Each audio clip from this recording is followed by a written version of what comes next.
Hola, un gusto saludarles. En esta ocasión vamos a hablar sobre las reglas del método sociológico, obra escrita, como ya lo dije 80 veces, por Emilio Durkheim.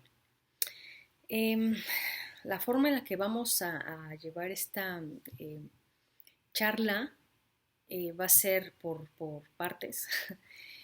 Primero vamos a hablar un poco de qué se trata el prólogo, el primer prólogo, el prólogo a la primera edición, después Durkheim hace un prólogo a la segunda edición y después vamos a entrar a los primeros 3 capítulos de la obra y hasta ahí vamos a dejarle, ¿no? Porque pues, todavía tenemos que revisar otro tipo de documentos. Entonces, bueno, vamos a empezar un poco a hablar sobre lo que pasa en el primer y segundo prólogos, que ahorita les explico por qué fueron escritos y a qué se refieren. ¿Sí? Entonces, vamos a empezar.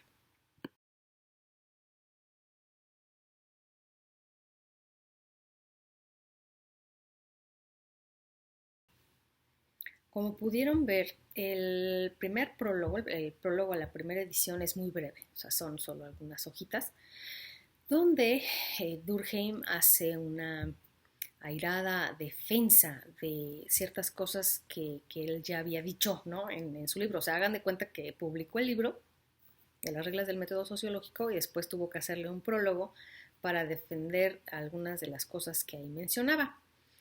Especialmente este prólogo a la primera edición trata de explicar a qué se refiere Durkheim cuando señala que el crimen, la delincuencia es un fenómeno normal. Yo me imagino que cuando publicó su obra, ¿no? Hace pues un siglo más o menos, o más, pues esa afirmación que él hace respecto de que la delincuencia del crimen es algo normal en todas las sociedades, pues ha de haber desatado, no sé, el escándalo, ¿no? Ya me imagino así a los señores con sus sombreros de copa, ¿no? Desmayándose por el atrevimiento de Durkheim de decir que la criminalidad, la delincuencia son fenómenos normales. Entonces, básicamente a lo que se dedica es a decir, pues es que sí es, o sea, sí es normal. Tanto el prólogo a la primera edición como el prólogo a la segunda edición son básicamente defensas que él hace respecto de lo que señala en su obra. Entonces, este aspecto en especial sobre el delito como un fenómeno normal lo equipara, y eso lo hace con mucha frecuencia, lo equipara al organismo biológico, hasta al cuerpo humano, donde dice, bueno, el dolor, el sufrimiento es normal en los seres humanos, o sea, en algún momento algo nos va a doler o vamos a sufrir por algo, ¿no? Cuando nos rompe nuestro corazoncito, o sea, no sé, o sea, siempre va a estar ahí. Es más, es sano que sintamos dolor, que sintamos sufrimiento, porque quien no siente dolor y no siente sufrimiento, pues es así como que está medio, o sea, como que le tira así a ser psicópata o sociópata o qué sé yo, ¿no? Entonces, él dice, la enfermedad misma en el organismo es un fenómeno normal que hasta ayuda, ¿no? Al cuerpo humano a generar anticuerpos y esas cosas. Del mismo modo, debemos observar a la delincuencia como algo que se va a presentar en todas las sociedades. En todo momento ha habido delincuencia de la historia conocida del hombre. Siempre ha habido alguien que se quiere brincar las reglas y se desvía y hace lo que quiere y lo castigan. Cosa que también es normal. O sea, el castigo, ya sea de manera muy represiva o de manera restitutiva, siempre va a existir. Siempre ha existido y va a seguir existiendo. Entonces, a lo que se refiere este primer prólogo es a defender su afirmación respecto de que la delincuencia es un fenómeno normal. Y pueden decir, no, pues es que, o sea, ¿cómo va a decir que es normal que me roben? O sea, no es normal.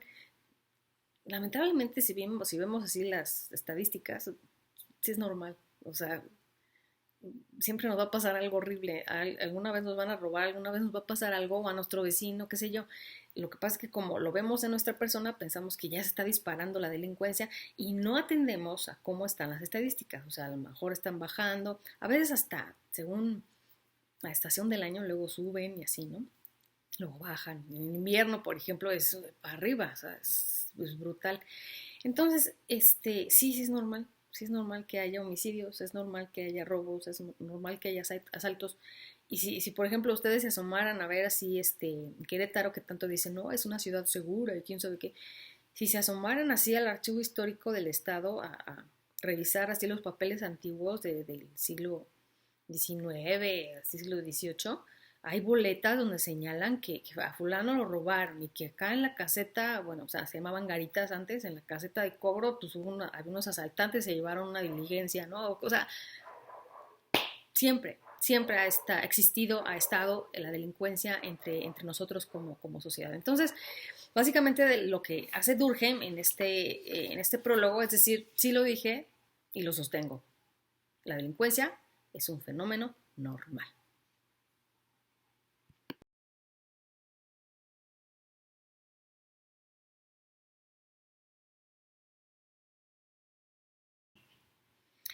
En el prólogo a la segunda edición, ahí sí ya es un poquito más largo.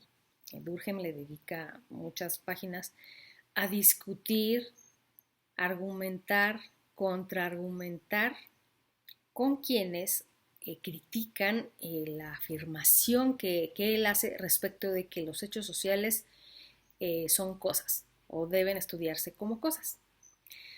Esta defensa que él hace, o argumentación y contraargumentación, básicamente se refiere a que si bien nosotros como seres humanos formamos parte de la sociedad y por tanto muchos argumentan cómo vas a estudiar algo de lo que tú formas parte. Bueno, pues sí se puede, porque uno elige un objeto de investigación. Es decir, si por ejemplo, un sociólogo quiere estudiar el fenómeno de la migración, pues va a ir a estudiar el fenómeno, no necesariamente él es migrante. Si un criminólogo quiere estudiar el comportamiento gregario de las pandillas, ¿no? Cómo es que deciden agregarse a uno de estas agrupaciones, pues no es porque el criminólogo sea pandillero, o sea, es como, creo que es bastante obvio, ¿no? Que sí se pueden estudiar los fenómenos sociales. El asunto fue lo que dijo Durkheim de son cosas. No necesariamente porque esté cosificando ni a las personas, ni a los fenómenos así de ahora las mujeres van a ser un objeto, ¿no? Pues no, o sea, no. Sino que los fenómenos a estudiar se deben de entender como externos a uno mismo, no como producto de mis ideas ni de mis intenciones mías como investigador, o sea, así como de que es que como yo quiero que haya pandillas, ¡paz! Que haya pandillas. No, o sea, no. El fenómeno del pandillerismo, que es básicamente una institución, ¿no? Está como ya, parece regla en ciertos sectores de la sociedad, de que a fuerza debe haber una pandilla. Este hecho de que existen personas que gustan de agruparse, que comparten ciertos gustos o ciertas costumbres o cierta cultura en general, este fenómeno pues, puede estudiarse de manera externa a mí, ¿sí? Entonces lo que le preocupaba a Durkheim no era afirmar que los demás, los seres humanos y los fenómenos son cosas así como una maceta o como un árbol, o sea, no necesariamente, sino que es una actitud que asume el investigador para no sentirse parte del fenómeno, ¿sí? Si nosotros, como investigadores, desde la perspectiva de Durkheim, si nosotros como investigadores nos sentimos corresponsables del fenómeno que estamos estudiando, nuestra objetividad va a empezar a hacer ahí cortocircuito, ¿sí? Va a decir, ahí no. Por ejemplo, hay muchos casos, y no es por demeritar este tipo de estudios, en los estudios de género, donde algunas mujeres que han sido víctimas de la violencia de género van y estudian el mismo fenómeno, ¿no? tiene sus implicaciones. Una investigadora que ha sufrido violencia de género y que vaya a hacer el análisis debe tener muy claro que se trata de ese fenómeno, no del propio. Y entonces a veces ha sucedido, ¿no? Que alguna investigadora no se pierde los cabales, ¿no? Y se enoja o se frustra o llora y se desahoga. Pues sí, o sea, la verdad es que muchas veces nos hemos sentido involucrados con el fenómeno que estamos estudiando. Sin embargo, nuestra actitud como investigadores debe de ser: ese fenómeno es externo, es independiente a mi voluntad, ¿sí? Entonces, bueno, o sea, Durkheim dice esto, pero en muchas páginas, ¿no? En donde trata él de explicar, a veces utilizando analogías con las ciencias naturales, de cómo es que la sociología va a entender a los fenómenos sociales, a los hechos sociales como cosas, ¿no? Mucha controversia, levantó mucho polvo y después se dedica a hablar sobre este asunto problemático de la conciencia colectiva. Así de, pues, es que yo creo que en esas así como reuniones de científicos, ¿no? O sea, en el ambiente académico de la época, de haber sido así como: ¿qué está diciendo cuál conciencia colectiva, no? O sea, eso ni se ve, ni se mide, ¿no? O sea, ¿de qué manera puedes asegurar que en cierto momento está operando la conciencia colectiva y no es la conciencia individual? Dirían los psicólogos, ¿no? O sea, pueden ser fenómenos psicológicos individuales y eso de la conciencia colectiva ni siquiera existe. Entonces dice, por eso, o sea, trato de subsanar este asunto de la conciencia colectiva con el concepto que luego se sacó de la manga, que le sirvió, por supuesto, de las representaciones sociales. O sea, esa manera en la que la sociedad se ve reflejada a sí misma en símbolos, leyendas, tradiciones, ese tipo de cosas, ¿no? Son las representaciones sociales que por cierto son así como wow, lo máximo para los antropólogos, las representaciones sociales. Entonces, ¿cómo es que no es igual un fenómeno psicológico individual a un fenómeno de conciencia colectiva o de representaciones sociales, ¿no? Lo hablamos en la clase pasada con el asunto del linchamiento. Pueden ustedes pensar que en el momento en el que empieza a involucrarse un grupo de personas a linchar a otra, que a lo mejor cometió un delito, a lo mejor ni nomás iba pasando, pueden ustedes pensar que dentro de la cabeza de la gente que acude a linchar, pues no hay nada, ¿no? O que pues nada más se dejaron llevar o son psicológicamente impulsivos y que tienen que ir al psiquiatra o qué sé yo. ¿Será? ¿O será que más bien ahí hay un fenómeno de corrientes sociales, ¿no? ¿Cómo es que para un grupo de gente la representación social que tiene un delincuente o un delito, ¿no? O sea, decir, eso es malo, y todos están de acuerdo en que eso es malo, y todos se lanzan contra él? El fenómeno psicológico queda rebasado porque todos en colectivo empiezan a hacer lo mismo. ¿Cómo pueden asegurar que estaban pensando lo mismo? O sea, pues no, pero sí van y hacen las mismas cosas, se imitan entre ellos y les invade la furia, les invade el coraje y van y golpean, agreden y hasta pueden matar a otra persona por digamos, esta corriente de ira, ¿sí? Y es muy probable que cuando termina el fenómeno, cuando ya acabaron, ya mataron a la persona o ya la dejaron así, pero madreadísima, se detienen a pensar: ¿qué pasó? O sea, ¿qué hice? ¿Cómo me atreví a hacer una cosa semejante, ¿no? Como cuando les prendieron fuego a los policías aquellos, no me acuerdo dónde fue, en el Estado de México, les prendieron fuego. Entonces, en algún momento alguno debe haberse detenido a pensar: ¿qué pasó? ¿Qué hice? ¿No? No es un fenómeno psicológico.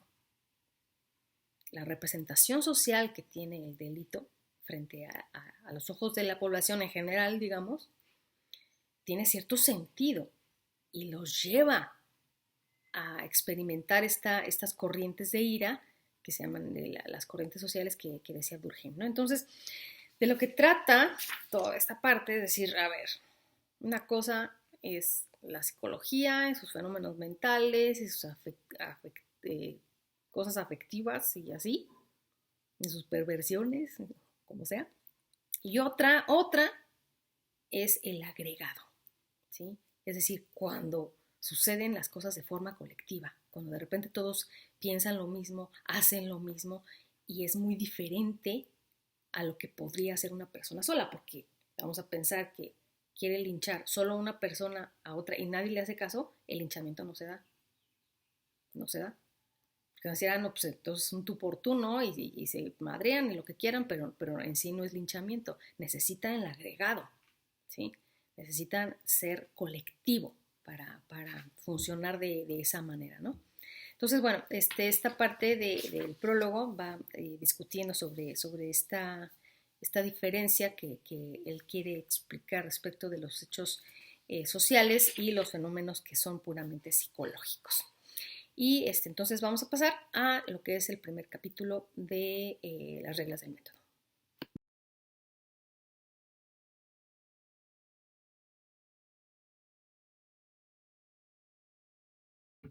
Entonces, en este primer capítulo, Durkheim empieza a explicar qué es un hecho social y empieza hablando de cosas generales que hacemos los seres humanos, como por ejemplo tomar agua, dormir, comer, razonar, cosas que hacemos de manera conjunta, digamos general, prácticamente todos los seres humanos en este mundo, pero que no necesariamente eso constituye un hecho social. Y empieza a hablar de las tareas que hace una persona en relación con la colectividad. Por ejemplo, su papel de hermano, esposo, ciudadano, cuando cumple sus compromisos que están definidos por fuera del individuo, es decir, el papel que se nos asigna dentro de esta estructura social ya viene predeterminada, predefinida por otros que vinieron antes de nosotros. Entonces, el hecho de que yo cumpla mi papel como madre, hermana, hija, qué sé yo, y el hecho de que yo cumpla con mis obligaciones como ciudadano o como docente, no es porque yo decida, digamos, al momento de nacer que así debe de ser, sino que ya vienen prediseñados por el resto de la sociedad y están contenidos, por ejemplo, en las costumbres y también en el derecho. Entonces hace esa distinción, ¿no? Los hechos sociales, por tanto, existen fuera de las conciencias individuales. Funcionan independientemente del uso que yo pueda hacer de esos hechos sociales. Y además no solo son exteriores a mí como individuo, entendido de que yo no los creo al momento de nacer, sino que ya están creados, son externos a mí, sino que además son coercitivos, son, digamos que me imponen una fuerza, me imponen a la fuerza el desempeñar esos papeles de acuerdo con las costumbres, de acuerdo con el derecho.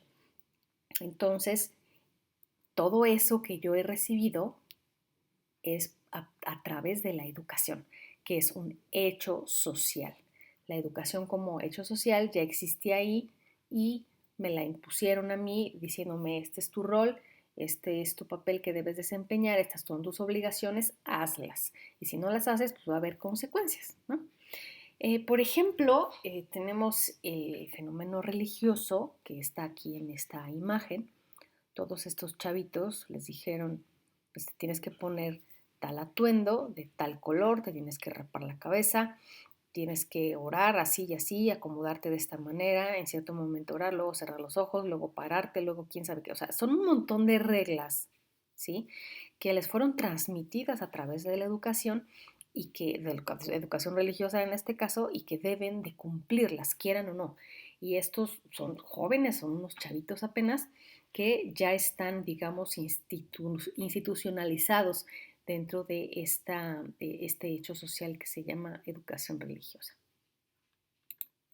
Y viene pues la definición que ya habíamos comentado sobre los hechos sociales. Consisten en modos de actuar, de pensar y de sentir exteriores al individuo y están dotados de un poder de coacción en virtud del cual se imponen sobre él, y además son exactamente estos hechos sociales los que constituyen el campo de estudio de la sociología. Un poco más adelante empieza a hacer esta distinción entre los hechos sociales materiales y los inmateriales. Cuando habla, por ejemplo, de las reglas jurídicas, ¿no? Los dogmas religiosos, pues existen materialmente en forma de libros a los cuales nos sometemos.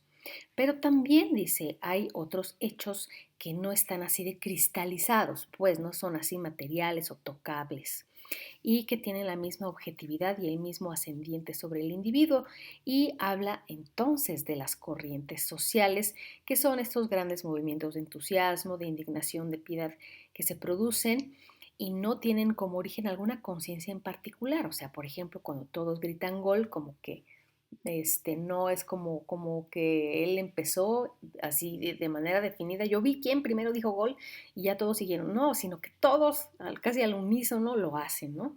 Es un ejemplo, a lo mejor muy burdo, de cómo funcionaría una corriente social de entusiasmo. Y esa persona que dice, yo no quiero gritar gol, sino quiero gritar Viva México, pues todos le dicen, oye, no, eso no se grita ahorita, necesitamos esperarnos para ver si gana el partido o la selección y entonces ya gritaremos Viva México. Pero ahorita, cuando la pelota entre a la meta, tienes que gritar gol, a fuerza, o sea, no hay una opción. Entonces, cuando se empieza a oponer, ¿no?, una sola persona a todo ese fenómeno colectivo, existen resistencias y hasta obligan al sujeto a hacer lo que se les dice, ¿sí? Entonces, por eso es coactivo, ejerce coacción. Otro ejemplo del funcionamiento de estas corrientes sociales, y lo explica Durkheim, estamos en la página 43, es cuando hay una asamblea, ¿no? Pensemos así, una asamblea a lo mejor de un partido político X, donde quieren elegir a tal candidato y hay oposiciones y hay desacuerdos y empiezan a gritar todos los miembros de la asamblea y a decir de cosas y le mientan la madre al que está al frente y luego le avientan una silla, los jitomates, qué sé yo, y se termina esa, no sé, corriente de ira, de enojo, y en cierto momento cuando pasa toda esa experiencia, esa corriente social, una propia persona puede pensar en cómo es que me dejé llevar por la ira colectiva e hice tantas cosas atroces o dije tanta grosería o qué sé yo, ¿no? Entonces, son ejemplos que va dando Durkheim para argumentar en qué consisten las corrientes sociales.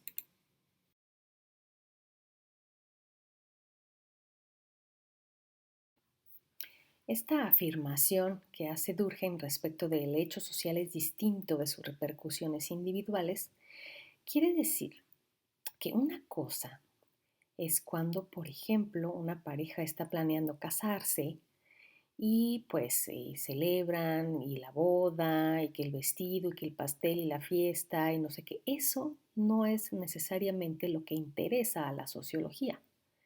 Es más bien el agregado, la tasa. En esta gráfica, por ejemplo, está representada la tasa de natalidad y vemos que va descendiendo según ciertos años, ¿no?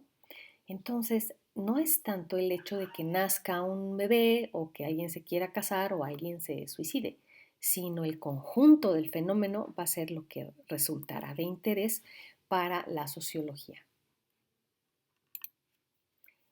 Y obviamente hace una aclaración muy, muy importante que tendría repercusiones posteriores para la teoría. Él dice que el hecho social está en cada parte, o sea, en cada individuo, porque está en el todo. No quiere decir que esté en el todo porque esté en las partes, sino que más bien es esa estructura, ese todo, lo que provoca, lo que produce que exista el hecho social en las partes individuales. No, digamos, coloca a los sujetos como productores de hechos sociales, sino que el todo hace que existan los hechos sociales. Respecto a ello, en la página 48 dice textualmente: Llegamos pues a representarnos en forma precisa el campo de la sociología. Solo abarca un grupo determinado de fenómenos. Un hecho social se reconoce gracias al poder de coacción exterior que ejerce o que es susceptible de ejercer sobre los individuos, y la presencia de dicho poder es reconocida a su vez bien por la existencia de alguna sanción determinada o bien por la resistencia que le lleva a oponerse a toda empresa individual que tienda a violentarlo. Es decir, el hecho social se va a reconocer por esa presión que hace, por esa fuerza que nos empuja a obedecer esa regla, esa institución. Y obviamente por la sanción que existe si no lo hacemos. Por ejemplo, en el uso del dinero. Si yo tengo la idea de que pues, voy a poder utilizar como moneda de cambio unas pepitas de calabaza, pues me van a decir, no señora, o sea, usted tiene que usar dinero y si no hay una sanción, ¿verdad? O sea, o me sacan de la tienda o me llevan a la policía, oiga, esta señora me quiere transar, ¿no? Entonces, uno si se quiere oponer a ese hecho social, existen muchísimas resistencias, ¿no? Vamos a pensar en el hecho social del matrimonio, ¿no? De esas tasas de matrimonio. Si yo quisiera, no, me voy a oponer a esa tasa y decido no casarme, pues eso no va a tener ninguna repercusión para la tasa de matrimonios. Va a decir, pues tú no te cases, pero el resto de la sociedad, uy, va a ir corriendo a la iglesia, al civil, qué sé yo, y se va a casar, ¿no? Entonces, y de hecho, el hecho social del matrimonio no va a desaparecer porque yo quiera. Necesitaría, ahora sí que un fenómeno súper colectivo que se pusiera de acuerdo casi que al mismo tiempo para decir, ya no queremos que nadie se case y nadie nos vamos a casar, pero pues, es un fenómeno wow, ¿no?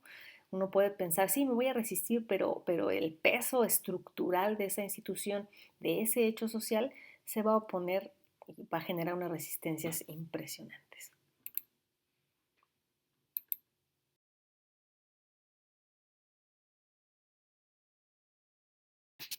Durkheim va a cerrar este capítulo hablando de dos hechos sociales que son muy importantes.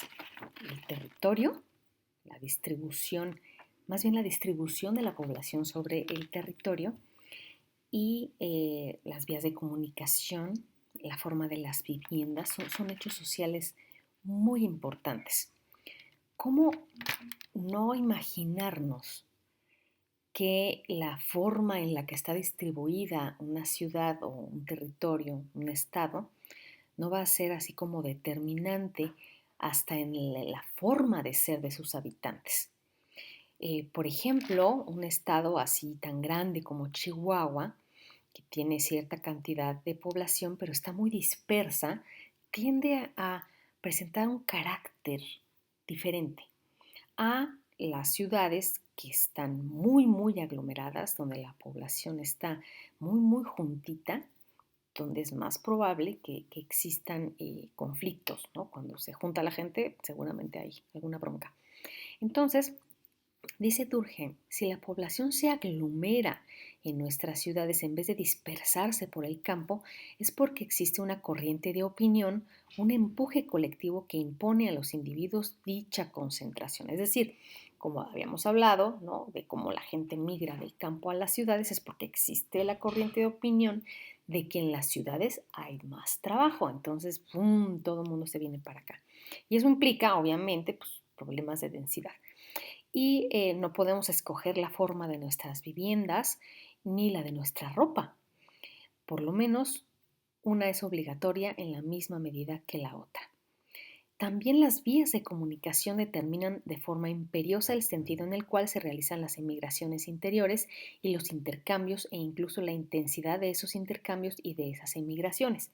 Por ejemplo, no es lo mismo, no es la misma cantidad de gente que migra de aquí de Querétaro hacia otros lugares que, por ejemplo, la migración internacional que existe en Tijuana, ¿no? Querétaro, por estar ubicado en el centro del país, es más bien receptor de población y eso ha determinado muchísimos fenómenos. Entonces, esta forma en la que expone a los hechos sociales el autor, Durkheim, lo lleva pues a definir lo que es un hecho social como toda manera de hacer, establecida o no, susceptible de ejercer sobre el individuo una coacción exterior, o también lo define así como el que es general en la extensión de una sociedad determinada, teniendo al mismo tiempo una existencia propia independiente de sus manifestaciones individuales. Entonces, podemos, no sé, centrarnos tantito en este fenómeno de la migración y cómo es que tiene un impacto en las ciudades. No quiere decir que un migrante, o sea, una manifestación individual de la migración, que es un migrante que llegue a vivir aquí, ya por eso generó cambios. No es eso lo que genera cambios, sino la tasa migratoria, es decir, el cúmulo, el colectivo de personas que se vienen a vivir para acá, lo que fomenta cambios estructurales, cambios en las redes de relaciones. Entonces, por ello es muy distinto hablar de una manifestación individual, o sea, de un migrante, a una tasa migratoria, ¿no? Un migrante por sí solito, pues no va a ser así como gran cosa en el lugar a donde llega. Más bien es muy probable que simplemente se adapte a lo que encuentra en el lugar a donde llega. Pero cuando la migración es así como fuerte, como cuando la tasa migratoria es así importante, entonces sí es más probable observar cambios estructurales, resistencias y otro tipo de fenómenos que pueden hasta afectar el propio diseño de las ciudades.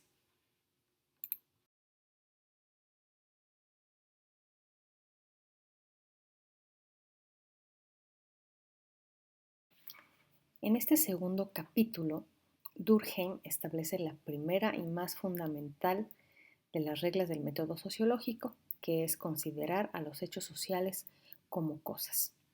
Posteriormente, inicia toda su argumentación basándose en las ideas, en las nociones que se tienen de la realidad. Y piensa, bueno, pues sí, desde que nació la ciencia, por allá en la era antigua, la gente solía hacerse ideas de los fenómenos naturales, ¿no? De la física, de la química, de esos fenómenos que observaban, se hacían ideas de lo que estaba sucediendo y después la plasmaban a veces en piedras o hasta en leyendas y mitos. Entonces, esto quiere decir que nosotros nos hacemos ideas de lo que es la realidad, lo cual puede ser muy distinto a lo que la realidad es por sí misma. Parece que suprimimos la realidad y más bien especulamos con las nociones que tenemos de esa realidad. Y entonces viene ese problema. En vez de observar las cosas, describirlas, compararlas, nos contentamos con tomar conciencia de nuestras ideas, analizarlas y combinarlas. De esta forma, en vez de una ciencia de realidades, solo estamos haciendo un análisis ideológico, lo cual no es científico. Aquí Durkheim está haciendo referencia a una postura epistemológica que se denomina idealismo, donde se sostiene, según el idealismo, que la realidad proviene de las ideas y ahí llega a las cosas y de las cosas se regresa a las ideas. Es decir, el punto de partida del conocimiento para los idealistas son las ideas. Y a partir de las ideas que tenemos analizamos lo que está sucediendo en la realidad. Y dice Durkheim, bueno, pues es que eso no da resultados, por lo menos no da resultados objetivos, porque las ideas no pueden sustituir de forma legítima a las cosas. Por tanto, las prenociones o las nociones que nosotros ya tenemos antes de enfrentarnos a la realidad constituyen un obstáculo. Por ejemplo, yo puedo tener una prenoción de que un pandillero es un chico malo a quienes sus papás no le hicieron caso y que prefirió andar en la calle con sus amigos y luego aprendió a hacer diabluras por ahí, ¿no? Esa puede ser una prenoción. Y si yo me voy a la calle y me encuentro a un chico que cumple con esas características de las que yo tengo mi prenoción, o sea, un chavo que anda en la calle, que parece que sus papás no lo pelan, que quién sabe qué, voy a asumir de forma inmediata que es un pandillero y que es malvado. Eso es un obstáculo, no podemos nosotros llegar así a la realidad, primero tenemos que observar nuestro objeto de estudio. Si nuestro objeto de estudio son las pandillas, tenemos que observar cómo se comportan, tenemos que preguntarles por lo menos, oye, ¿cómo te llevas con tus papás? A lo mejor ni siquiera sus papás hacen caso omiso de ellos, a lo mejor sí los tienen atendidos y todo, pero pues resulta que los papás también eran pandilleros y pues les pasaron la batuta a los hijos, ¿no? Entonces, no necesariamente nuestra prenoción se va a ajustar a lo que estamos viendo en la realidad. Nosotros primero tenemos que observar la realidad y después hacernos una idea de lo que está sucediendo. Entonces, no quiere decir que las nociones o prenociones deban eliminarse. Siempre han existido, siempre van a estar ahí. Y habla en la página 56 de cómo existían prenociones en la alquimia antes de que se volviera química, existían prenociones en la astrología antes de que se transformara en astronomía.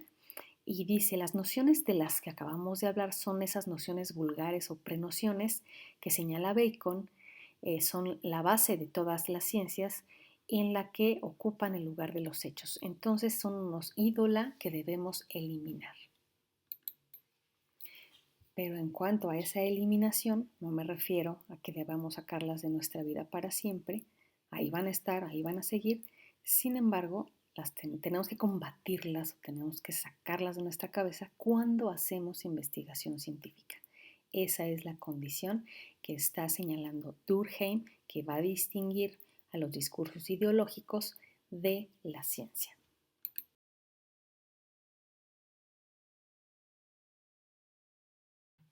Después de especificar a qué se refiere con las prenociones, Durkheim se dispone a contraargumentar eh, las ideas de Comte y de Spencer. A pesar de que se le identifica mucho a Durkheim como un positivista, realmente lo que él hace es discutir tanto con el positivismo como con las prenociones que, según Durkheim, tenía Comte respecto de la sociedad y del progreso, sobre todo, que es ahí en donde centra sus argumentos. Ya vimos que Comte pensaba que la sociedad tendía a evolucionar, a convertirse en una sociedad cada vez mejor, perfecta, que se dirigía hacia el orden a través del progreso y que la ciencia iba a erigirse como prácticamente como una religión, ¿no? Entonces, Durkheim dice, pero ¿de qué progreso estamos hablando? Porque realmente lo que estaba proclamando Comte era su idea o su prenoción de lo que era la sociedad y de lo que era el progreso. Porque realmente Comte jamás observó a una sociedad progresar. Jamás tomó como objeto de estudio a cierto grupo o cierta sociedad en específico y observó cómo progresaba según él en el transcurso del tiempo. Entonces, el argumento de Durkheim señala que más bien lo que Comte estaba sosteniendo era que su prenoción de sociedad iba a progresar según la prenoción que él tenía de lo que es el progreso. Entonces, dice literalmente Durkheim, dice, y en efecto, en la página 59 dice, y en efecto se trata de una representación tan completamente subjetiva que de hecho ese progreso de la humanidad no existe. Lo que existe, lo único que se presenta a la observación son sociedades particulares que nacen, se desarrollan y mueren independientemente unas de otras. Un ejemplo, podríamos ponerlo así de manera burda tal vez, es la sociedad mexicana, ¿no? La sociedad mexicana, antes de que llegaran los españoles, pues era una que tuvo, pues ya saben, sus conflictos, la conquista, enfermedades, cambios sociales importantes, el proceso de mestizaje, bueno, un sinfín de cosas. Y no podemos nosotros pensar que la sociedad mexica, digamos, ¿no? La que predominaba es un progreso, lo que observamos ahora es un progreso de la sociedad mexica a la sociedad moderna mexicana, o sea, en absoluto. Son dos tipos de sociedad que existían y que se pueden estudiar, sí, por supuesto, pero de manera independiente. Entonces, por eso dice Durkheim, un pueblo que sustituye a otro no es simplemente una prolongación de este último con algunos caracteres nuevos, es otro que tiene algunas propiedades más y otras de menos. De esta forma, pensaba Durkheim, Comte lo que estaba haciendo era plantear como desarrollo histórico, progreso y evolución la noción que él tenía nada más de lo que consiste este desarrollo histórico. Después se lanza contra Spencer. Decía, pues sí, si bien Spencer tomó a la sociedad como su objeto de estudio, la define según su propia prenoción, porque para Spencer, de manera, digamos, estandarizada, existía cooperación en las sociedades. Dice, una sociedad existe solo cuando a la yuxtaposición se añade la cooperación. Entonces, partiendo de esa idea de según la cual la cooperación es la esencia de la vida social, entonces es cuando divide a las sociedades en una cooperación donde se da una cooperación espontánea y en donde hay una cooperación instituida, sin que Spencer hubiera observado de manera fáctica, o sea, con los hechos, dónde había una cooperación espontánea y dónde había una cooperación instituida. O sea, no tomó como objeto de estudio las sociedades. Pero uno no puede estudiar las sociedades así como si fueran una sola cosa. Son sociedades en específico, en algún lugar determinado, en un tiempo determinado. Por tanto, de ahí de esa noción o prenoción que tenía Spencer sobre las sociedades y la cooperación es cuando hace esta gran división entre las sociedades industriales y las sociedades militares, donde dice Durkheim, en absoluto Spencer puede llegar a demostrar que haya una cooperación distinta o que realmente exista o haya existido una sociedad militar, digamos, con ese tipo de cooperación forzada y que sí exista una sociedad industrial donde la cooperación es más espontánea o al contrario, o sea, de dónde Spencer saca esa, que existen ese tipo de sociedades, pues lo sacó de su cabeza. Y ahí es donde Durkheim dice son puras prenociones. No se relacionan esos conceptos que ellos desarrollaron con algo que se encuentre en la realidad empírica, o sea, en el mundo concreto. Simplemente fueron sus ideas las que dieron origen a la sociología, esa sociología inicial de la que ya hablamos. Entonces, dice Durkheim en la página 61, lo que queda así definido no es la sociedad, sino la idea que Spencer se hace de ella. Y no siente ningún escrúpulo en proceder así, o sea, no duda en proceder así, porque para él también la sociedad no es y no puede ser más que la realización de una idea, a saber, de esa idea misma de cooperación por la cual la define. Entonces, Spencer ahí dice cometió el error de guiar sus, digamos, sus primeros desarrollos sociológicos basándose en prenociones.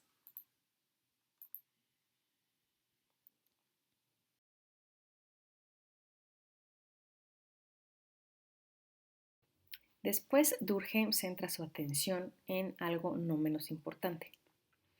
Básicamente, se refiere en las páginas siguientes a su discusión con Comte y con Spencer a los hechos sociales estudiables. Habla, por ejemplo, de la ética, considerada como el estudio de la moral, y cómo también la economía política ha hecho algunos desarrollos teóricos que se pueden relacionar con la sociología, dice, pero hay una diferencia sustancial en estudiar a la moral como moral misma, es decir, como su contenido, y otra cosa es estudiar a la moral por sus manifestaciones externas. Es decir, ¿cómo podremos nosotros dar cuenta de cómo, cuáles son los valores o cómo está, en términos así como muy básicos, la moralidad en una sociedad? No podemos meternos a la cabeza de la gente y ver cuáles son los valores que tiene o cuáles son los valores que más les importan. Lo que podemos nosotros hacer es observar cómo actúan y a partir de ahí hacer estudios sobre los valores o sobre la moral.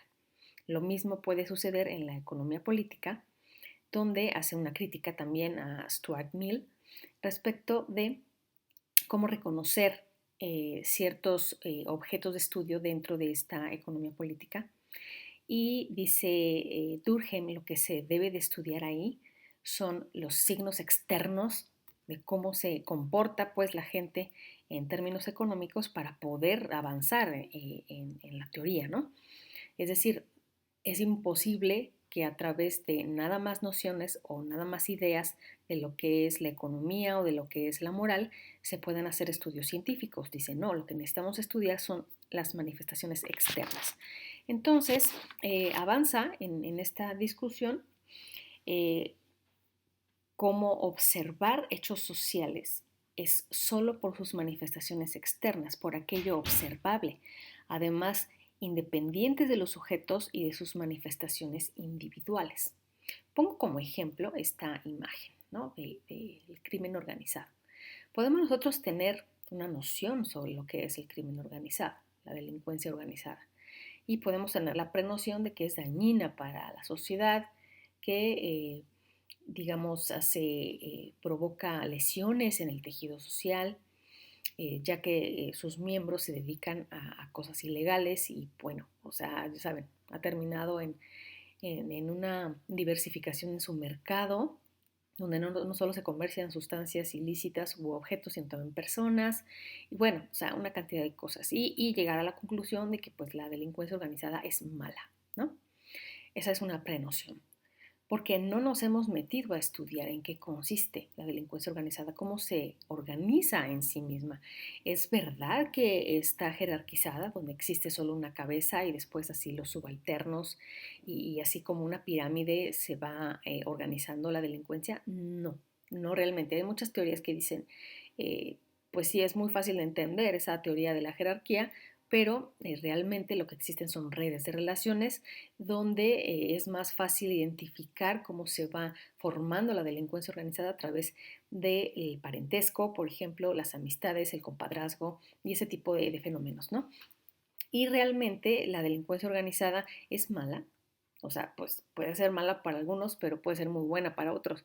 Entonces, no podemos nosotros avanzar en un estudio científico de la delincuencia organizada si tenemos prenociones que nos digan que pues, es un fenómeno horrible y que todos deberían estar en la cárcel.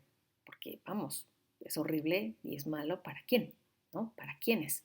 Entonces, es solo un ejemplo que necesitaba traer a la mesa respecto de que para poder hacer un estudio científico de un fenómeno social debemos observar sus manifestaciones externas.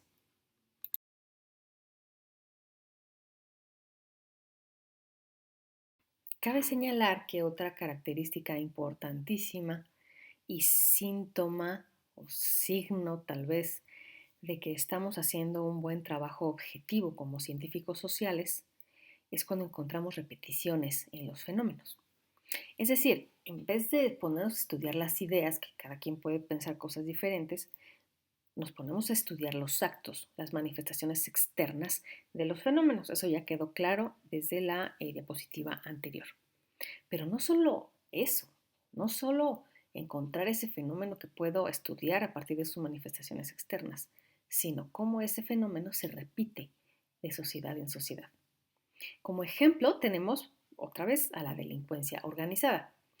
Si nosotros nos fijamos bien, este fenómeno no es exclusivo de México o de Colombia o de Estados Unidos o de Japón, ¿no? O de, no sé, Italia, Sicilia y cosas de... No, es un fenómeno repetitivo que se ha presentado a lo largo de la historia. Es decir, no piensen ustedes que este fenómeno de la delincuencia organizada nació en Sicilia con la Cosa Nostra, ¿no?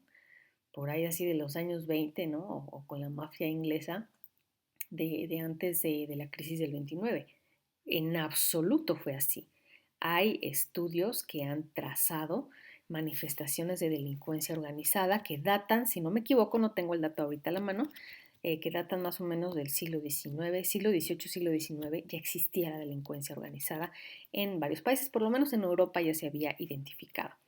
Entonces, cuando observamos con cuidado cómo se manifiesta este fenómeno, podemos darnos cuenta de que hay regularidades no solo en su existencia, sino en su forma de organización y también en su forma de operación.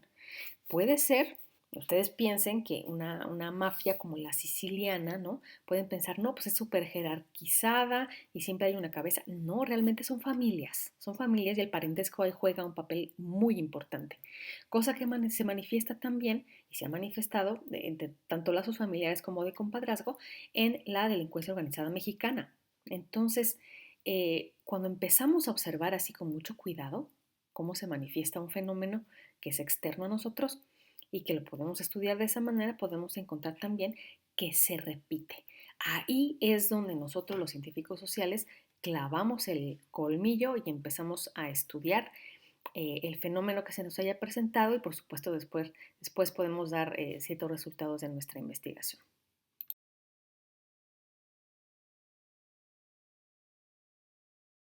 Durkheim da dos reglas que son muy importantes. La primera, hay que alejar sistemáticamente todas las prenociones, que es lo que él ha venido argumentando a lo largo de este capítulo.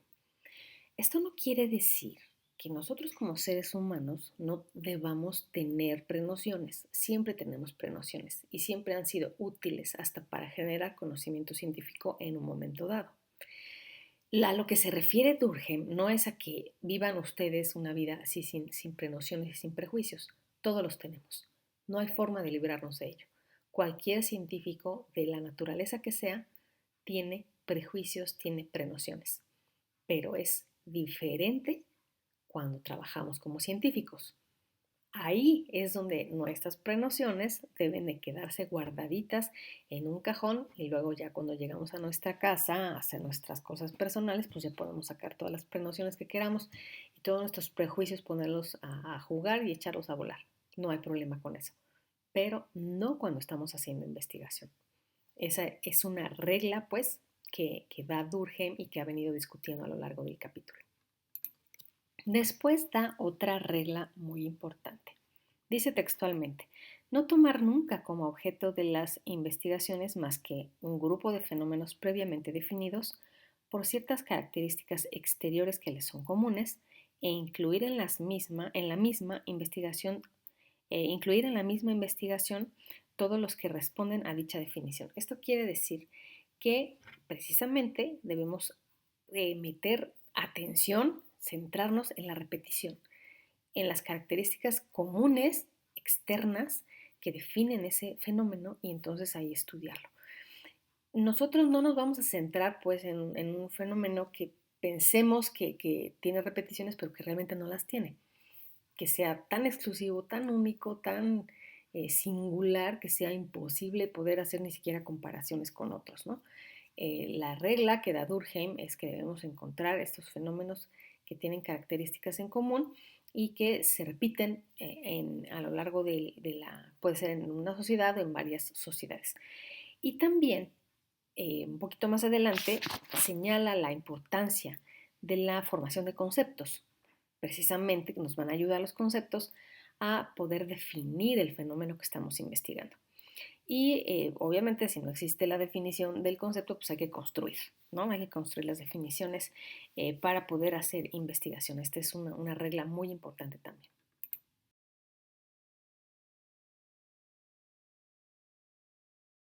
Posteriormente, Durkheim abre una discusión muy importante para ustedes como criminólogos que empieza más o menos en la página 81, por ahí más o menos, donde empieza a hablar precisamente de la importancia de los conceptos, de cómo vamos a definir algo, ¿sí?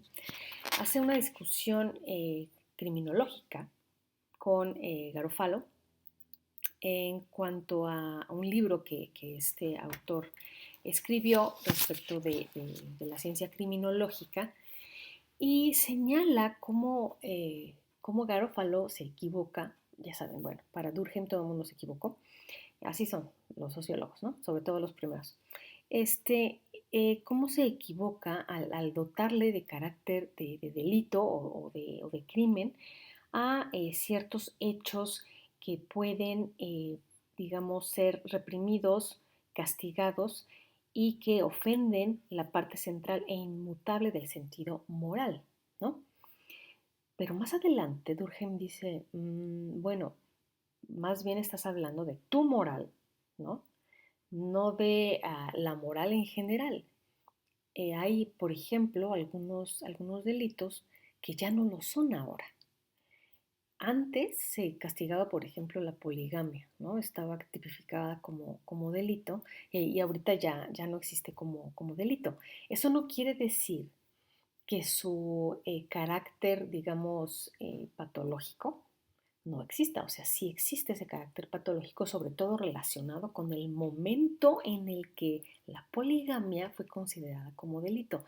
Entonces, si vamos a considerar a la poligamia como tal cosa, debemos remitirnos a la sociedad en la cual ese problema era un delito. No vamos a descartarlo ahorita como delito nada más porque ya no concuerda con nuestra ley, con nuestro código y con nuestro sentido moral. O sea, eso no se vale. Si vamos a estudiar un crimen, si vamos a estudiar un tipo de delito, debe de estar asociado con una sociedad en particular, con un momento en específico, a veces hasta con una territorialidad esencial. De esta manera, una parte quisiera yo decirle etnocéntrica, es la que está tratando de atacar Durkheim. El etnocentrismo es un problema común en las ciencias sociales con el cual tenemos que batallar mucho, es el pensar que mis condiciones de vida son las condiciones de vida que deben imperar en todas las sociedades, ¿no? Tratando de descartar los fenómenos más específicos que se dan en otras sociedades particulares que son muy distintas a la de nosotros. Por eso en la página 84 pone como ejemplo lo siguiente, y leo textualmente. Dice, esta misma falta de método hace que algunos observadores nieguen a los salvajes toda clase de moralidad. Parten de la idea de que nuestra moral es la moral, pero es obvio que los pueblos primitivos la desconocen o solo existe entre ellos en estado rudimentario. Esta definición es arbitraria. Si aplicamos nuestra regla, todo cambia. Para decidir si un precepto es moral o no, debemos examinar si presenta o no el signo externo de la moralidad. Este signo consiste en una sanción represiva difusa, es decir, en una censura de la opinión pública que venga toda violación del precepto. ¿Qué quiere decir esto? Que nosotros no podemos señalar que un grupo de una comunidad primitiva como la de la imagen, que es una comunidad australiana, no, ellos no tienen un código moral, ¿no? Pues mira nomás cómo se visten, mira nomás cómo actúan. No, no, no. No podemos nosotros pensar que la moralidad es nuestra moralidad. Para ellos, la moralidad va a ser observable en cuanto veamos que si alguien hace algo contrario, va a haber un acto represivo. Ahí es donde se puede observar este fenómeno. Entonces, nos dice Durkheim, hay que tener muchísimo cuidado en no caer en ese juego de, pues como la vida pacífica es la que yo creo que es la vida pacífica, entonces esa debe de ser la vida pacífica. Pues no es así. Debemos tener cuidado en observar las particularidades de la sociedad que estamos investigando o del grupo social que estamos investigando.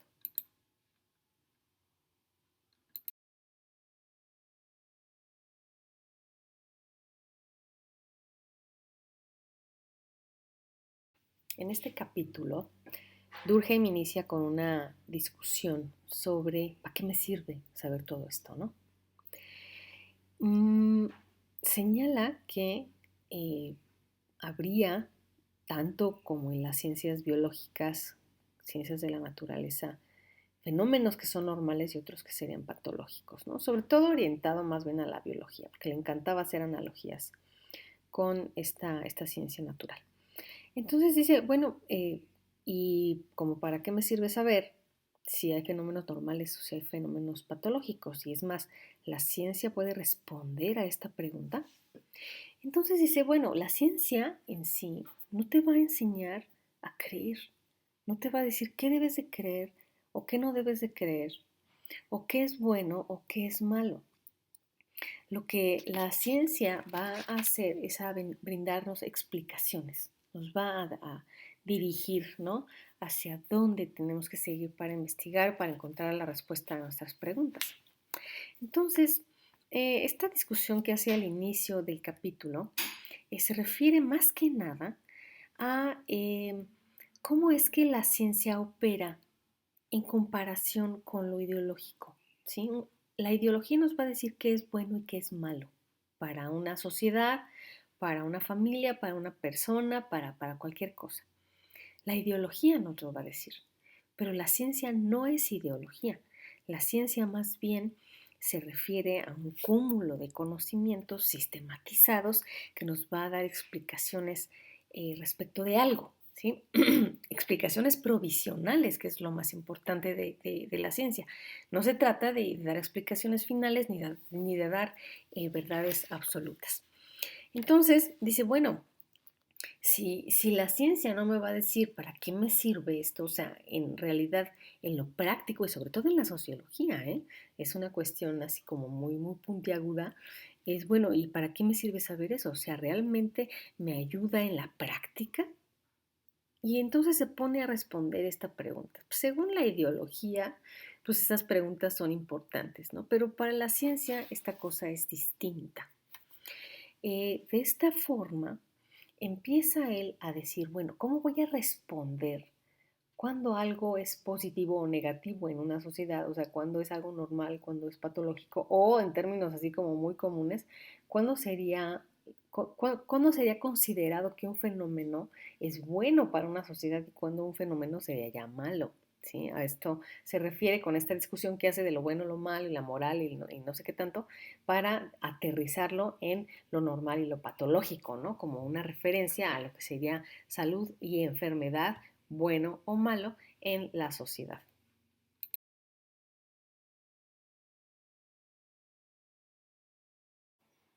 Al inicio, Durkheim se dispone a hacer ciertos análisis, argumentos relacionados con la fisiología, con la biología, en donde habla precisamente del sufrimiento, del dolor y de la enfermedad.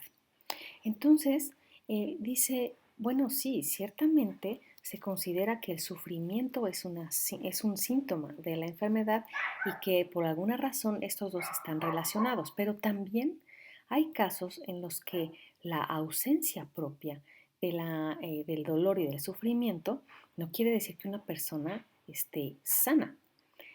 Parece muchas veces que cuando no existe ese dolor o hasta cuando se siente placer, hay también por ahí algo que no está bien.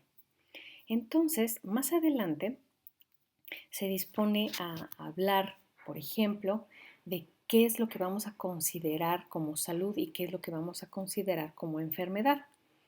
Y dice, bueno, si los niños y los ancianos están básicamente sujetos a los mismos riesgos, muchas veces casi que a la misma gravedad en las enfermedades, ¿cómo podríamos considerar que nada más la salud del adulto va a ser la salud permitida? O sea, no realmente, no podríamos nosotros presuponer una situación de ese tipo. Además de todo eso, hay realmente enfermedades que no tienen consecuencias fatales para el organismo. Por ejemplo, hay muchas enfermedades, digamos la gran mayoría, que nos ayudan a producir anticuerpos, por ejemplo. De ahí que habla y textualmente dice, ¿quién nos dice incluso que no hay enfermedades útiles? La viruela que nos inoculamos por medio de la vacuna es una verdadera enfermedad que aceptamos voluntariamente y sin embargo aumenta nuestras oportunidades de supervivencia. Y tal vez existen otros muchos casos en que la molestia causada por la enfermedad es insignificante al lado de las inmunidades que nos confiere. Entonces, ¿cómo determinamos si para la sociedad algo es mórbido o se clasificaría como enfermedad y algo significa salud o que la sociedad está sana? ¿Cómo le podemos hacer? Dice Durkheim, esto es problemático, dado que muchas veces se puede considerar que algo que debilite al organismo social se considera como enfermedad. Pero dice más adelante, es muy posible que las ventajas que resultan de esa enfermedad, entre comillas, puedan ser mucho más positivas que la enfermedad misma. Es decir, si nosotros vemos que hay algún fenómeno y lo consideramos de entrada que es una enfermedad en la sociedad, vamos a dejar de ver cuáles son las ventajas que pueden salir, que pueden extraerse de ese estado supuesto de enfermedad.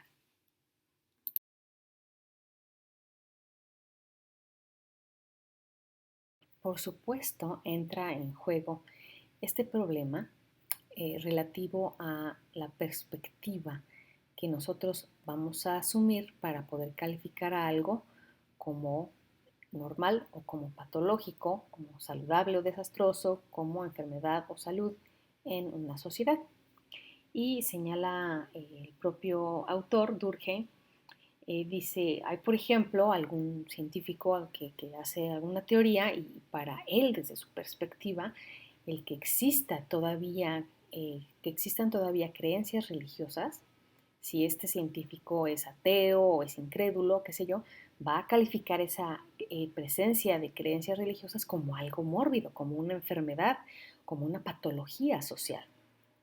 Igualmente, para aquellos que se dedican a la economía política, a hacer teorías económicas, si sus sentimientos personales van más inclinados más hacia alguna economía ortodoxa, pues todo lo que se parezca a socialismo o comunismo lo va a calificar como desastroso, mórbido, enfermedad para una sociedad. Entonces, ¿cómo podemos hacerle? Es decir, si no lo vamos a poder hacer, esta distinción entre lo normal y lo patológico desde una perspectiva personal del científico, ¿bajo qué criterio podríamos nosotros clasificar algo como normal o patológico en una sociedad?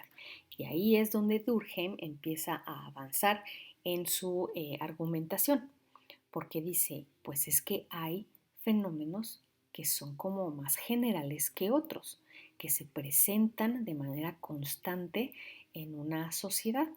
Y hay otros fenómenos que son como excepcionales, como raros, como que solo se presentan en una minoría o se presentan y duran muy poquitito, entonces no son tan constantes.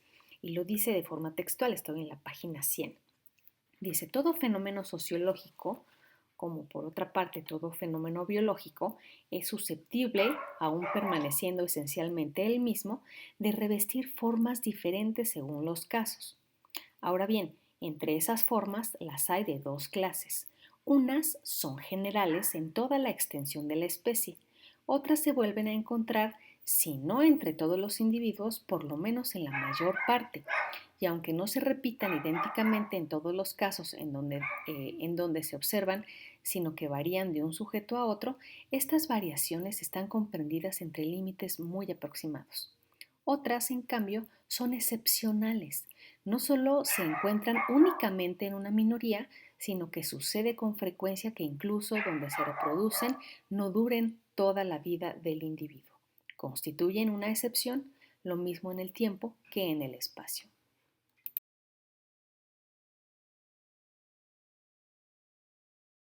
De esta forma llega Durkheim a señalar que de manera general se van a llamar normales a los hechos que prejuzgan las formas más generales y daremos a las otras el nombre de mórbidas o patológicas. Esto quiere decir, lo que ya habíamos mencionado, que aquellos hechos que se presenten de forma general en la sociedad van a ser considerados normales y aquellos que sean excepcionales se van a considerar como patológicos. Como ejemplo está este índice de criminalidad. Pensemos así fácil, ¿no? A nivel mundial. La criminalidad no está ausente en ningún país, a excepción de por ahí de Groenlandia, ¿no? Donde ni siquiera hay gente. Entonces, hay lugares en los que el índice de criminalidad es más bajo, hay otros en los que el índice de criminalidad es más alto, Ahí vemos a México pintado de rojo porque tiene así como que el índice bastante alto. Eh, Otros países como España, ¿no? Francia, por ahí está más en verdecito, como que está más leve el asunto de la criminalidad. Sin embargo, está la criminalidad. O sea, no podemos decir que la criminalidad en general es una patología en la sociedad desde la perspectiva de Durkheim, porque es un fenómeno que tiene una forma general, es decir, se presenta de forma regular, de forma constante en todas las sociedades y aquí lo podemos ver en todo el mundo. Pero hay un problema, dice el propio autor. Tenemos que poner atención al tipo de sociedad, al momento, al lugar en específico para poder clasificar algo de normal o patológico. O sea, no es nada más así de ya lo vi en general y ya me voy a mi casa. O sea, no se puede. Sino que para poder hacer esa clasificación así sin lugar a dudas, debemos todavía de ser mucho más específicos.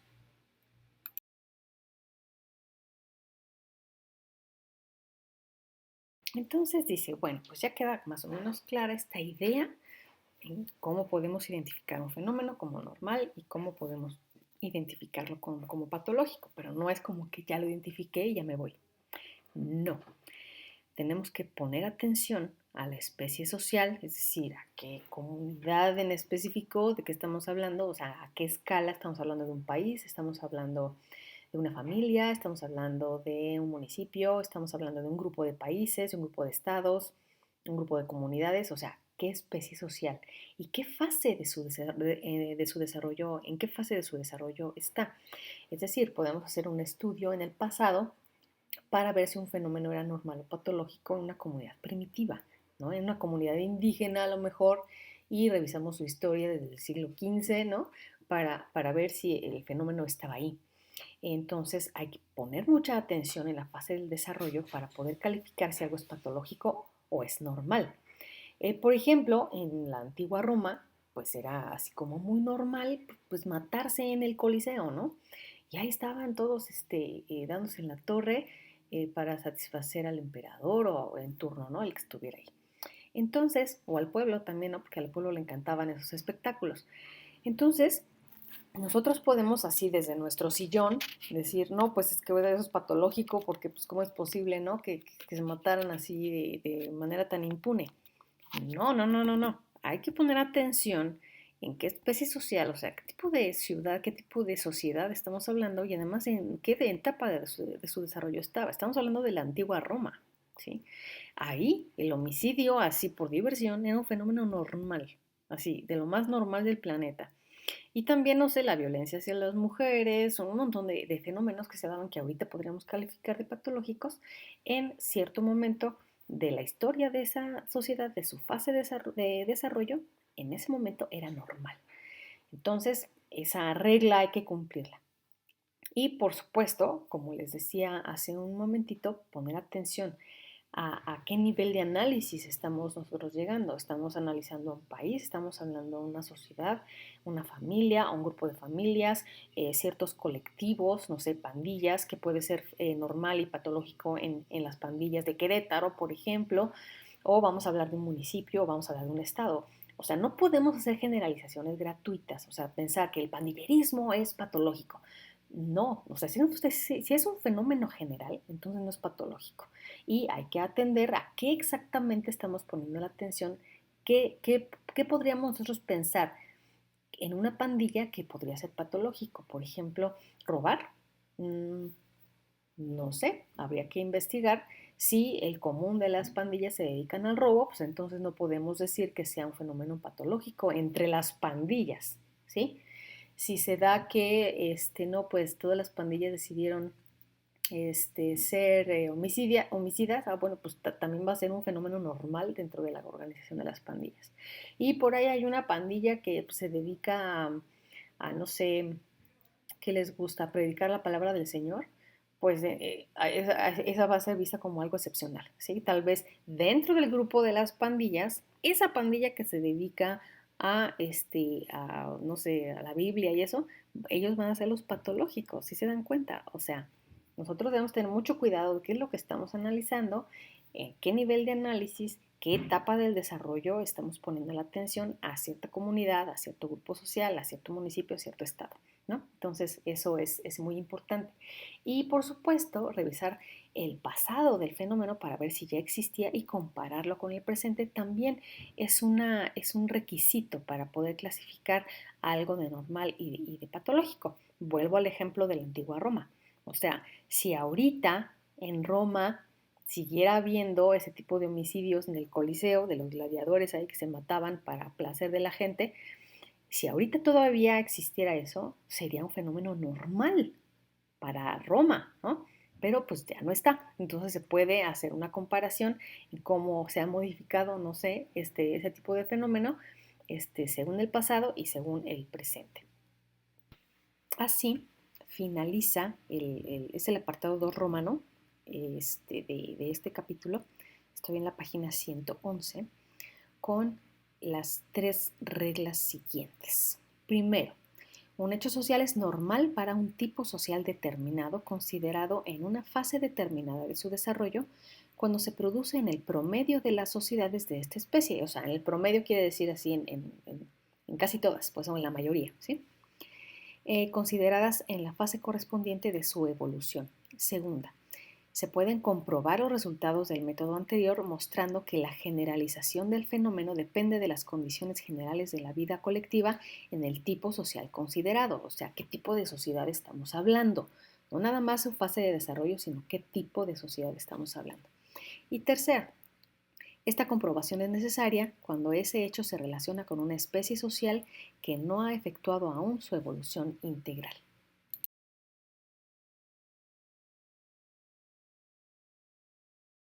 Bajo esta lógica, bajo este hilo de ideas, es cuando llegamos al episodio 3 de este capítulo, página 111, donde señala Durkheim que ha sido realmente fácil para nosotros como sociedad decir, no, pues tal cosa es patológica, no es normal, o si es normal, guiándonos nada más por, dice él, observaciones sumarias y a golpe de silogismos, es decir, con puro sentido común, ¿no?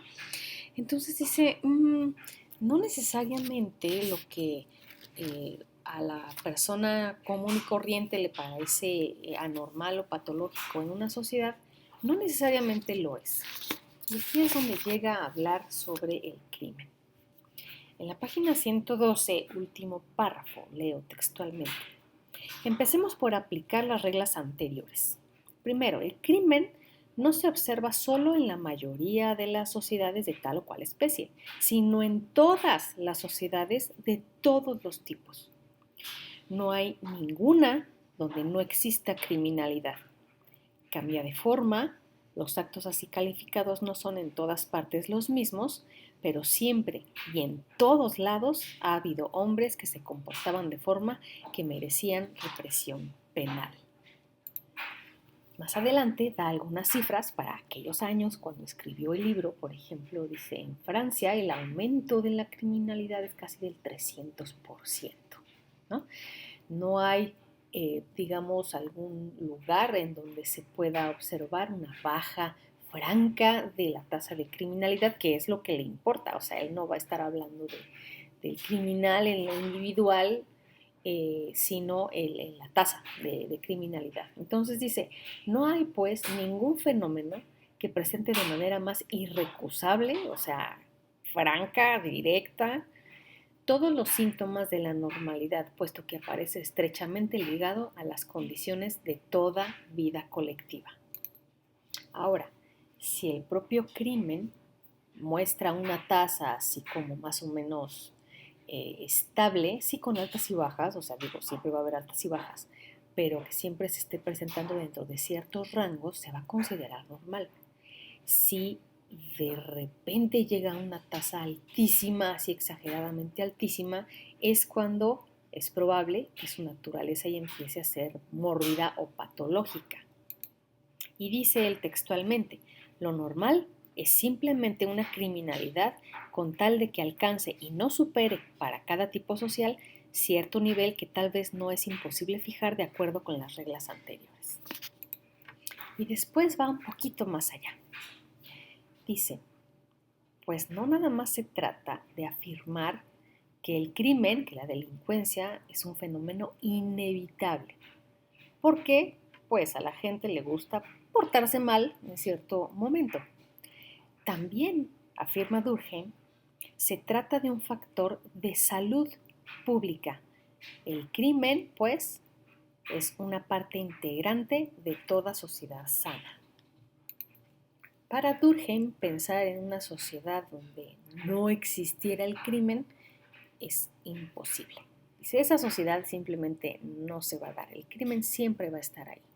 Es más, dice en la página 114 hasta menos abajo, dice, si una sociedad llegara por alguna razón a no tener crimen, según, no sé, la definición que tenemos de forma común en esa sociedad de lo que es un crimen, el crimen nada más va a cambiar de forma. Es decir, vamos a encontrar la manera de sancionar conductas de todos modos.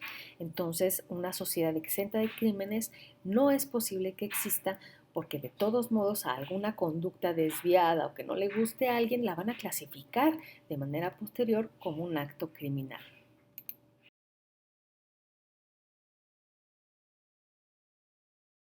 Señala Durkheim desde la página 115 que siempre hay un sentimiento de ofensa que se relaciona con la gravedad del delito cometido. Entonces dice, ese sentimiento se va a sentir como más ofendido en mayor o menor medida de acuerdo con la conducta del infractor, ¿no? Entonces dice, por este motivo se censura simplemente al individuo poco delicado, o sea, alguien grosero que hizo algún espectáculo así terrible en la calle, a ese individuo poco delicado se le censura simplemente, mientras que se castiga al ladrón, porque la ofensa es así como más grave, se siente con más gravedad. Y dice Durkheim, pero si ese mismo sentimiento se hace más fuerte hasta el punto de apagar en todas las conciencias la tendencia que inclina al hombre hacia el robo, se hará más sensible a las lesiones que hasta entonces solo le harían levemente. O sea, si el robo desapareciera, si ya no hubiera ladrones, entonces la falta administrativa o el hombre poco delicado o que hizo algún espectáculo en la calle, entonces él va a ser el objeto de una sanción más grave, porque así la ofensa se va a sentir como más grave porque ya no está el ladrón. Entonces aquel que hace faltas administrativas nada más, entonces le va a considerar como alguien que está haciendo algo muy, muy, muy, muy grave. Entonces dice, la sociedad reaccionaría de manera más enérgica, se hará pasar a algunas de esos simples hechos morales a la categoría de crímenes. Entonces, por eso hay que tener mucho cuidado con pensar, vamos a eliminar el crimen, vamos a eliminar la delincuencia. Eso es pura propaganda, eso no existe. Y dice más adelante Durkheim, imaginemos una sociedad de santos, un claustro ejemplar y perfecto. Ahí los crímenes propiamente dichos serían desconocidos, o sea, nadie conocería el crimen así tal como lo conocemos ahora. Pero las faltas que parecen veniales al vulgo, o sea, así como muy comunes, que para nosotros son así como muy comunes, provocarán el mismo escándalo que un delito común en las conciencias ordinarias. Esto quiere decir que, por ejemplo, el vandalismo, o sea, si nosotros no tuviéramos delitos en México, así no hay, ¿no? No existe ni el tráfico de drogas, no existe el homicidio, no existe el robo. Entonces aquellos que hagan vandalismo en las calles van a ser considerados como delincuentes así súper, súper graves, ¿sí? El tomar alcohol en la vía pública, que es una falta administrativa, sería considerado también como un delito mayor. Entonces, ¿qué tan seguros estamos nosotros como científicos sociales de querer eliminar la delincuencia, ¿no? Desde la perspectiva de Durkheim, esto es imposible, pero además ni siquiera es deseable.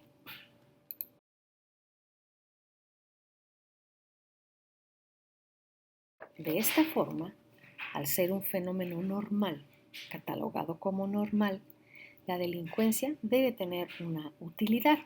¿Cuál es esa utilidad según Durkheim? Bueno, pues primero, al ser un fenómeno normal quiere decir, y presente en todas las sociedades, es manifestación de que una sociedad está sana. Y también, de manera indirecta, el crimen ha sido indispensable, por decirlo de alguna forma, para la evolución normal de la moral y del derecho.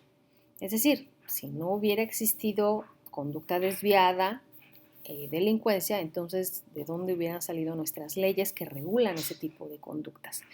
Esa es una, digamos, una utilidad indirecta. Y después reargumenta un poquito más adelante en la página 119, hablando de por ejemplo, la libertad de expresión, ¿no? Antes, no sé, en algún momento estaba castigado decir ciertas cosas, era un criminal. Sócrates para el mundo griego era criminal debido a las cosas que decía.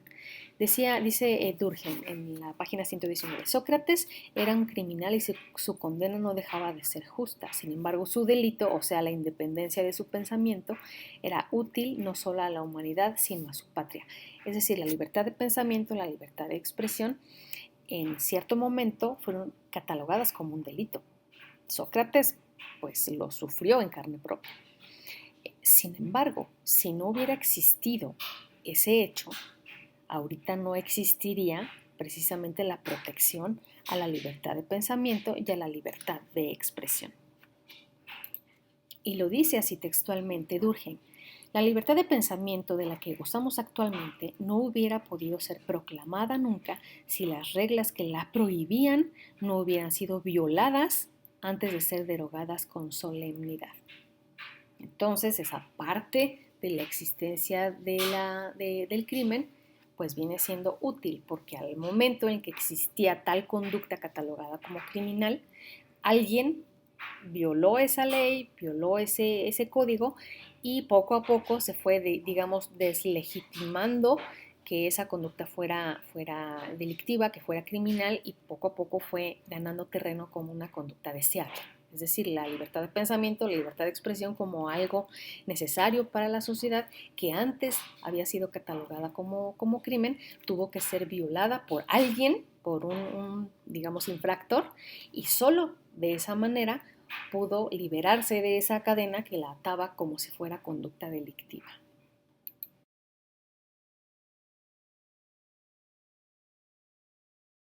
Recuerden cuando hablamos de ese fenómeno de linchamiento, ¿no? Cuando se sube un ladrón a la camioneta y empieza a darles baje con sus cosas, y entonces la gente, uno le pone el pie y la gente se le encima y empieza a golpearlo hasta dejarlo inconsciente.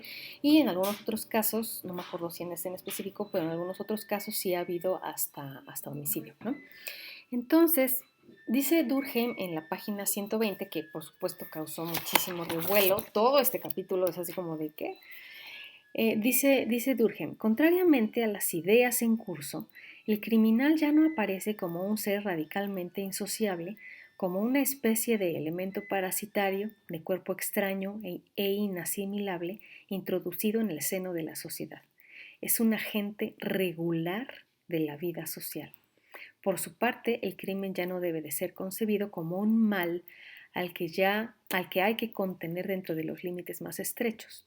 Antes bien, lejos de felicitarnos cuando descienda sensiblemente por debajo del nivel ordinario, podemos estar seguros de que ese progreso aparente es a la vez contemporáneo y solidario de alguna perturbación social. O sea, dice Durkheim que si la tasa de criminalidad llegara así a bajar, no es porque debamos felicitarnos por ser una sociedad de santos, sino porque algo malo está pasando. ¿Sí? Entonces, la forma en la que se observa a un delincuente, dice Durkheim, no es necesariamente a alguien que es insociable y que debe de estar preso y que debe de estar viviendo en condiciones inhumanas. Sin embargo, así pasa. ¿Sí? Esta imagen que presento aquí es una cárcel de El Salvador, donde, pues como se puede observar, las condiciones en las que viven los presos, pues están bastante alejadas de lo que vendrían a ser los derechos humanos, ¿no? Entonces, esta perspectiva de Durkheim pues recibió muchísimas críticas, por supuesto, todo el mundo se le paran los cabellos, ¿de qué estás diciendo? Y por eso escribió el prólogo a su libro diciendo, a ver, o sea, cálmense, ¿no? Viene siendo un fenómeno que obviamente debe de estudiarse, debe de atenderse, no es que la criminología deba desaparecer o sea inútil, sino que el fenómeno en sí no debe de ser tratado como un parásito, ¿no? Como algo malo, como algo patológico, sino como algo normal en la sociedad, algo que no va a desaparecer, pero que por supuesto es objeto de investigación muy plausible tanto para la sociología como para la criminología. De ahí que debemos tener especial cuidado con esas expresiones que en muchos espacios se han advertido respecto de qué bueno que lo mataron, se lo merecía por rata, este, una rata menos, y ese tipo de expresiones que yo las espero que son como normales en la gente común y corriente, no considero que sean muy apropiadas de un científico social, ¿no? No porque yo considere o se considere que el delincuente es una persona, digamos, que no merece ser castigada. O sea, sí, debe de haber un castigo. Eso es indicador de que existe un código moral en la sociedad. Sí, el castigo debe de estar ahí, la repercusión, la consecuencia de sus actos debe de estar ahí, pero no el trato inhumano, no el desearle la muerte a alguien, no el pensar que esa gente es indeseable, basura o parásito. Ese tipo de ideas yo las esperaría de una persona común, pero no de un científico social. Entonces yo los invito a tener muchísimo cuidado con ese tipo de ideas y ese tipo de expresiones.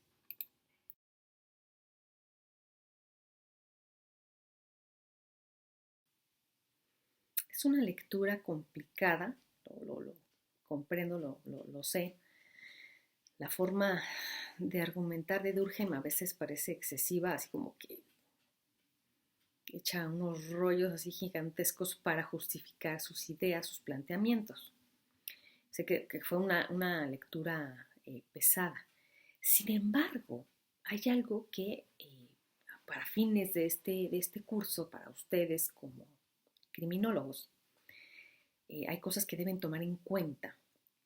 Estas reglas del método sociológico, por lo menos las poquitas que alcanzamos a ver en esta parte de la lectura, no se aplican de manera exclusiva a la sociología.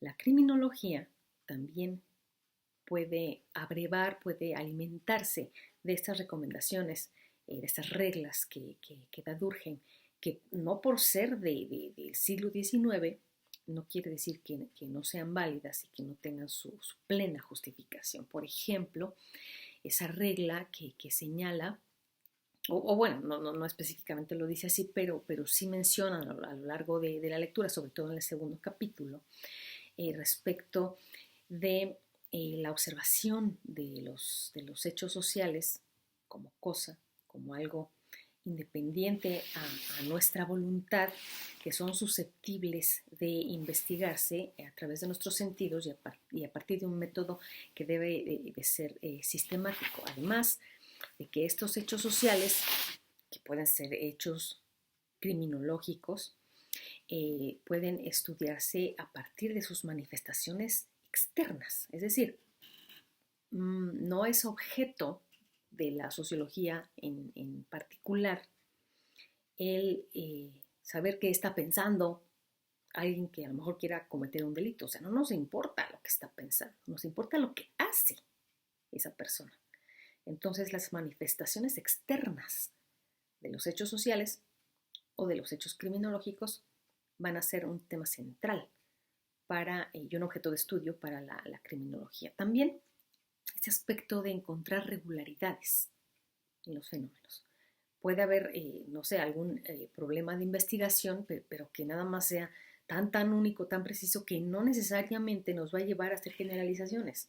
Nada más, a lo mejor es un caso de estudio casi etnográfico, entonces no está tan relacionado con la sociología, sino un poco más con la antropología, pero puede hacerse. El asunto es que es clave encontrar regularidades, es decir, repetición en las conductas, ¿no? Pongo un ejemplo así breve. Es muy común cuando se investiga la violencia doméstica que las mujeres, que son las víctimas más regulares de la violencia doméstica, que las mujeres se resisten a denunciar.